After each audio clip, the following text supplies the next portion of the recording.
예, 오늘 제목이 믿음의 조상 3대의 부자가 경험한 최적의 좌절. 마치 이 용광로 속에 집어넣었다가 다시 건져 올리시는 하나님의 믿음의 내용을 채우시기 위해서 하나님께서 늘 즐겨 쓰시는 방법에 대해서 우리가 알아보고자 합니다. 예. 히브리서 11장 8절에서 22절에서 우리가 아브라함, 이삭, 야곱 3대 부자 관계를 살펴보면서 우리가 발견하는 것은 기독교 신앙의 견지에서 이 땅의 아버지는 저 하늘에 계신 하늘 아버지의 표상이라고 할 수 있습니다.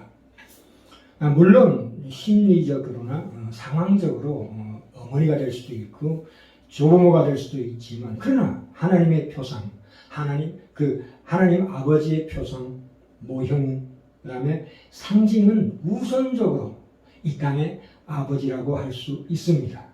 그 이유는 무엇보다도 예수께서 하나님을 자기와 우리의 아버지라고 부르셨기 때문입니다. 요한복음 20장 17절에서 각 무덤에서 부활하신 예수님께서 마리아에게 나를 만지지 말라, 내가 아직 아버지께로 올라가지 못하였노라. 너는 너의 형제들에게 가서 이르되 내가 내 아버지 곧 너희 아버지께로 곧 올라간다 하라, 이렇게 말씀하셨기 때문입니다.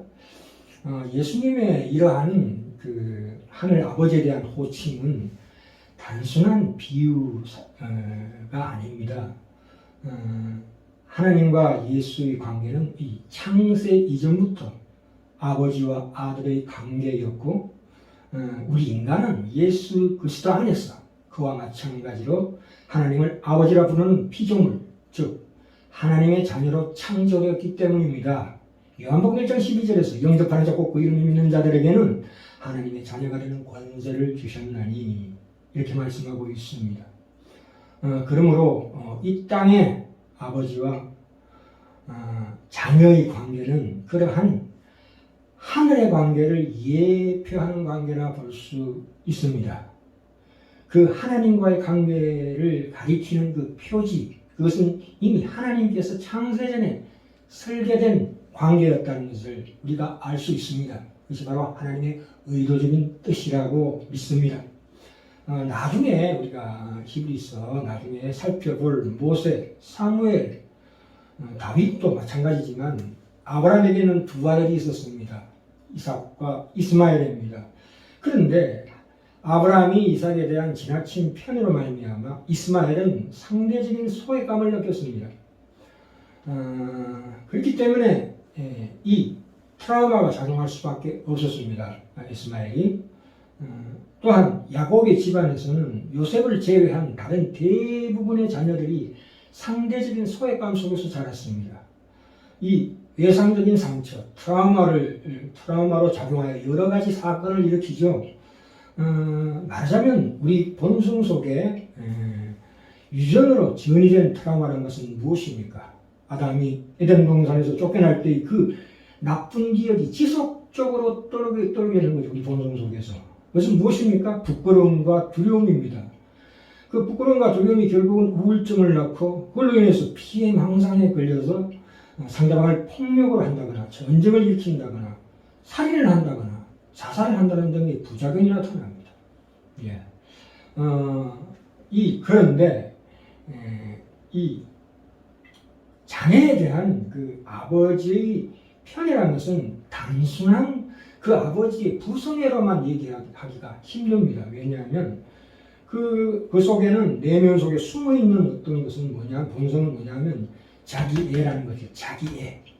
자기애적인 그런 요소와 자기 보상 욕구가 많이 내포되어 있습니다. 이러한 욕구 뒷면에 자신이 과거의 어떤 상실감과 그 조상부터 내려오는 그 상실감, 두려움, 또 본인이 직접 겪었던 좌절과 불안 등이 감춰져 있다고 보셔야 합니다. 그렇기 때문에 이 지나치게 친밀한 이 부자관계로 말미암아 벌어지는 상황적 여러 가지 사건들은 피해자가 가해자가 되기도 하고 가해자가 또 피해자가 되기도 하는 이런 세대 간의 어떤 그런 패턴이 동전의 앞 양면을 이루면서 계속 되풀이되고 있다는 사실을 우리가 성경을 통해서 확인할 수가 있습니다.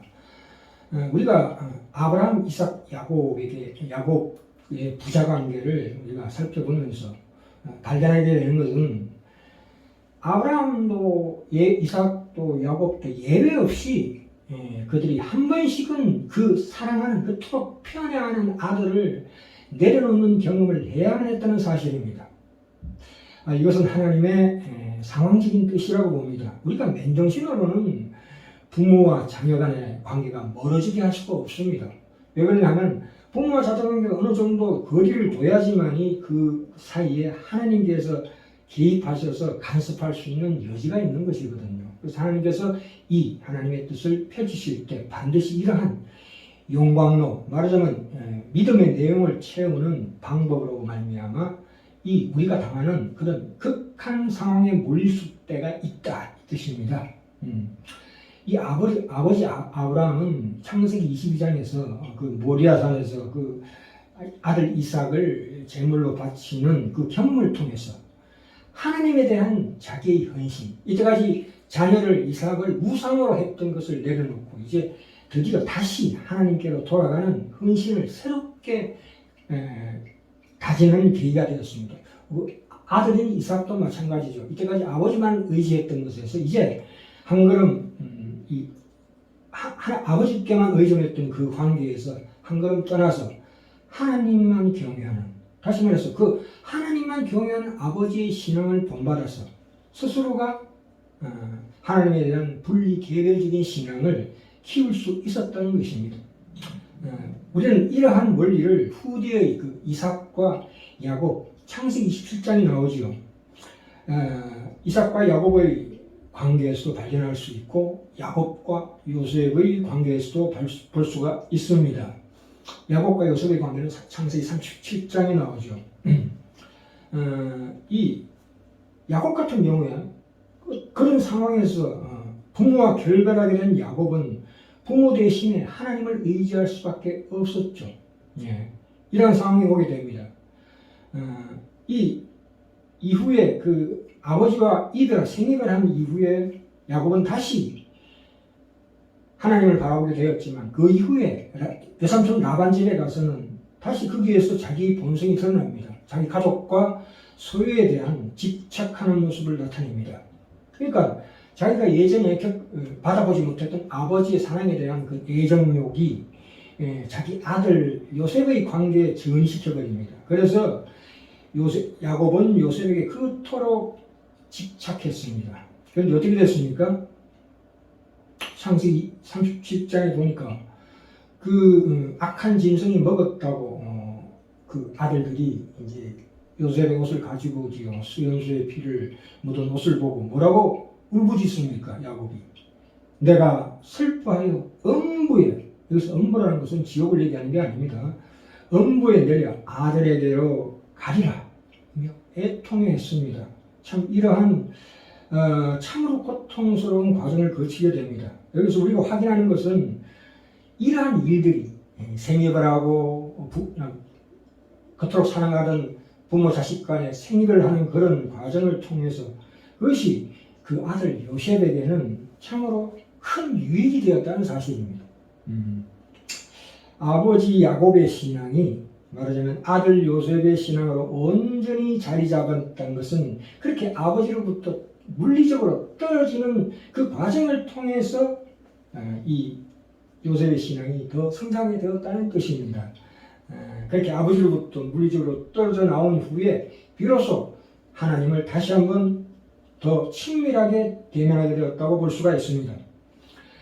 그러니까 이 가정에 되풀이되는 세대 간의 이 잘못된 죄의 본성들 나타남으로 말미암아 더 어떻게 보면 하나님과의 관계 성숙이 더 깊어졌다 이렇게 이해하시면 됩니다. 그런 기본 원리를 우리가 반드시 이해해야 합니다.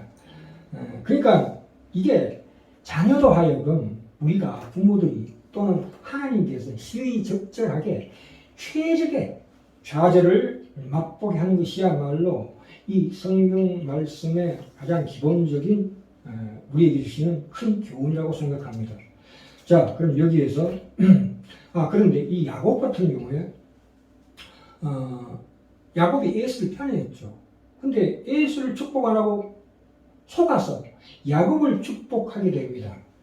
그런데 그로 말미암아 야곱과 에서의 관계가 찢어지고 그런 사건이 발발했을 때 이삭이 크게 놀라는 대목이 창세기 27장에 나옵니다.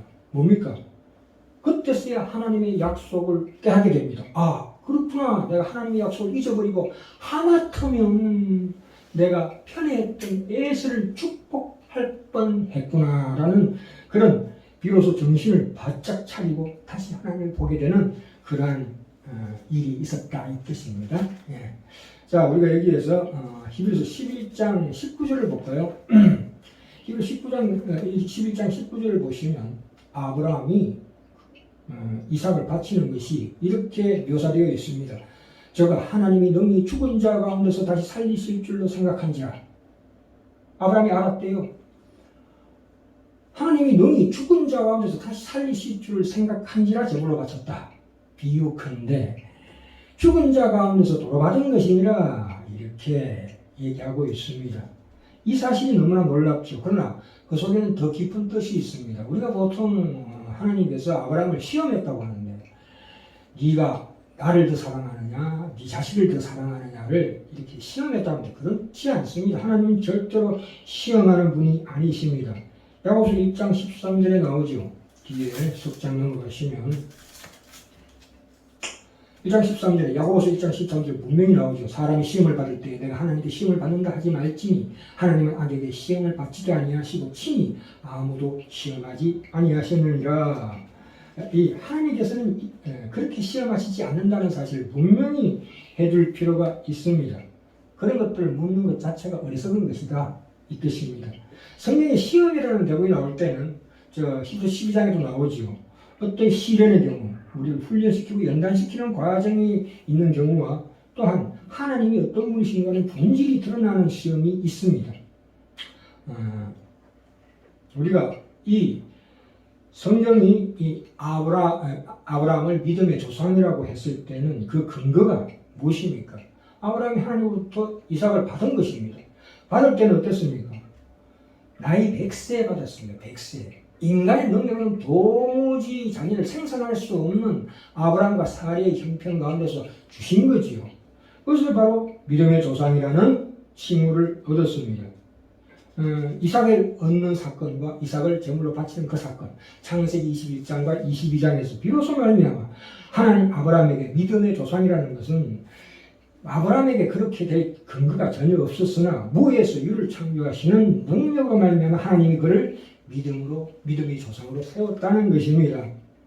물론 이 아브라함과 사례는 전혀 믿음의 행동을 보여주지 않았습니다. 창세기 17장 18장에 보시면 하나님께 웃었다고 그랬습니다. 이 100세에 이 나이에 그러지 마시고 내 이스마엘이나 좀 잘 둬봐 주세요. 이렇게 말한 아브라함이고 사례는 그걸 보고 웃었습니다. 그렇기 때문에 이게 무슨 얘기입니까? 이삭이라는 이 뜻이 무엇입니까? 웃음이라는 뜻이죠. 비웃었다는 의미도 있고 또 그런 말미암아 하나님께서 주심으로 말미암아 기쁨의 웃음이라는 뜻도 양면적인 뜻을 가지고 있습니다. 이 아브라함이 갈라디아서 4장에 가시면 기록된 바 아브라함이 두 아들이 있으니 하나는 계집종에게서 하나는 자유하는 여자에게서 낳다 하였으나 계집종에게는 육체를 따라 낳고 자유하는 여자에게는 약속으로 말미암았다 이렇게 나옵니다. 이스마엘은 육체를 따라 낳습니다. 약속으로 말미암지 않았습니다. 약속으로 말미암는 자녀는 이삭이었습니다. 하나님이 약속하신 자녀는 그 약속이라는 뜻이 말씀이라는 뜻과 동일한 의미를 가지고 있습니다. 그러니까 그 28절에 뭐라고 나옵니까? 형제들아 너희는 이삭과 같이 약속의 자녀라. 누구한테 말하는 겁니까? 우리한테 되는 것입니다. 그 후손인 우리는 모두가 다 약속의 자녀라는 뜻입니다. 이삭을 만들듯이 우리도 하나님께서 만든 자리가 아브라함이 믿을 수 없는 어떤 이삭을 만들 수 없는 그런 조건과 원인, 어떤 능력을 갖고 있지 않는 상태에서 하나님이 만들어 주셨듯이 우리를 만드신 하나님도 우리의 어떤 형편과 원인과 근거에 의하지 않고 하나님의 능력으로 우리를 만들어 가신다 이 뜻입니다. 그렇죠. 그렇기 때문에 우리가 가지고 있는 이 믿음의 그 내용을 채우시는 분도 역시 하나님이시다. 예. 여기서 이삭이라는 것은 아브라함의 자녀 이삭이라는 것은 하나님만이 무에서유를 창조하시고 우리에게 복을 주시고 약속하는 것을 이루시는 유일한 분이라는 것을 상징하는 것입니다. 그 중심은 이삭이 아니라 하나님이십니다. 하나님만이 그렇게 하실 수 있다 이 뜻입니다. 자, 이점에서 우리가 또 하나 확인해야 될 것은 우리가 이 구약에서는 하나님을 아버지라고 칭했던 경우가 전혀 없었음을 고려해야 합니다. 아바라는 것은 근원적으로 어린아이가 말하는 형태입니다. 그러니까 우리가 성숙하는 과정이라는 것은 우리가 자라나는 영적으로 자라나는 과정이라는 것은 어떤 자연적인 발달에 의해서 이루어지는 것이 아니고 거기에 하나님의 간섭, 하나님의 개입하심으로 말미암는 하나님의 약속의 말씀으로 인한 지속적인 과정에 속한다고 이해하셔야 합니다. 우리가 무엇을 믿습니까? 예수 십자가의 죽음을 믿습니다. 그렇다는 것은 우리가 예수 십자가의 죽음을 믿는 종교입니다. 그것은 무슨 얘기냐면 내가 내 안에 있는 어떤 욕망이나 생각이나 의지나 이런 것들을 거부하는 자기 부인에 있습니다. 내가 내 자신을 어느 정도 부인해야 비로소 하나님께서 그 속에서 창조하시고 활동하시고 역사하신다 이렇게 됩니다. 그러니까 우리가 세상적인 어떤 가치를 잃어버리는 거. 우리가 나이가 들면은 죽을 때가 다 되면 이렇게 되죠. 세상적인 모든 가치가 없어져 버려요. 또 인간관계도 잃어버리게 됩니다. 이런 과정 속에서야 비로소 하나님께서 우리 가운데서 그 하나님의 역사심이 있을 수 있다. 이렇게 이해하셔야 합니다. 우리 영혼, 이 영성이라는 것은 우리 육체적인 감각으로 느낄 수 있는 것이 아닙니다. 이건 논리로 설명할 수도 없고, 언어로 표현할 수 없는, 아주 말로 다 표현할 수 없는, 자기도 모르는 우리 감각 그 너머에 우리의 민낯, 그 민얼굴, 영혼 영성의 민낯이 드러나는 겁니다. 그러기 위해서는 반드시 어떤 과정을 거쳐야 합니다. 어떤 용광로를 거쳐야 돼요. 그게 바로 극한 상황입니다. 인간은 누구든지 그런 극한 상황을 거치게 되어 있습니다. 어떤 슬픔이나 상실감이나 좌절이나 실망. 인간이라는 것은 인간의 영혼의 영성이 나타나는 결정적인 순간, 하나님이 우리를 만나러 오시는 만나는 그 현장이 뭐냐면 인간의 극단적인 상황에 몰렸을 때야 비로소 하나님께서 우리에게 나타나신다 이 뜻입니다. 그래서 예수님께서 십자가에 달리실 때 엘리 엘리 라마 사박다니, 하나님 아버지 나의 하나님 어찌 나를 버리셨나이까 물으시고 곧 이어서 어떻게 말씀하십니까? 이렇게 죽는 게 아버지의 뜻이었군요. 알았습니다. 순종하겠나이다 이렇게 되는 거예요. 그때 무슨 깨달았을까요? 하나님과 예수 그리스도가 하나가 되는 거죠. 영성, 영혼이 새롭게 깨어나는 거죠. 그래서 예수님은 다 이루었다 하시며 아주 평화롭게 돌아가셨습니다. 우리가 마지막으로 성냥팔이 소녀 있죠. 그 추운 겨울에 얼어 죽으면서 성냥 하나하나 칠 때마다 하늘에 천사가 나타나는 광경이 있죠. 비록 안데르슨이 지은 동화지만 뭔가 우리가 번쩍하는 직감이 떠오르지 않습니까? 그 극한 상황 속에서 그 소녀가 죽었던 그 시체를 아침에 사람들이 봤더니 싸늘하게 죽은 얼굴에 그 만족한 미소를 볼 때 놀랐다는 거 아닙니까? 과연 그 소녀가 그 극한 상황 속에서 얼어 죽는 그 극한 상황 속에서 과연 무엇을 보았기에 그때서야 비로소 우리 영혼의 민낯이 드러나는 거죠. 하나님을 만나는 순간입니다.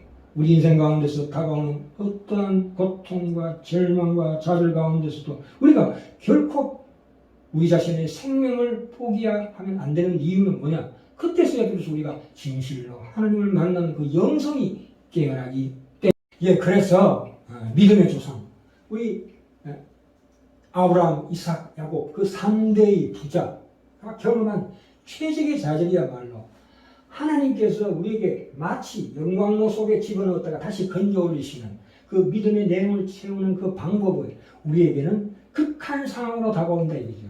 부모 간의 생리사별이라든가 여러 가지 인간의 이 세상에서 주어진 나의 가치가 드디어 바닥을 치는 그러한 과정을 통해서 비로소 하나님과 우리가 만나고 또한 그들이 이 믿음의 조상 3대가 우리 믿음의 조상으로서의 자격을 갖추게 되었다 이 뜻입니다.